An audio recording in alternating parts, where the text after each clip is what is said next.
కేదార్ వాళ్ళ తాతయ్య వాళ్ళ మామయ్య గురించి ఎంక్వైరీ చేస్తూ ఉంటాడు.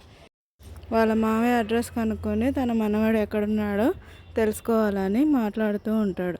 అప్పుడే అక్కడ దగ్గరలో ఉన్న ఫోటో షాప్ దగ్గరికి కేదార్ జగదాత్రిలు వస్తారు.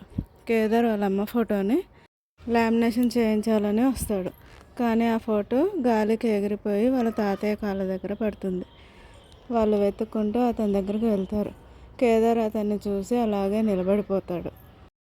కేదార్ వాళ్ళ తాతయ్యనేమో ఆ ఫోటోని నేనే తీసిస్తానని తన చేతులతో తీసి వాళ్ళకి ఇస్తూ ఉంటాడు.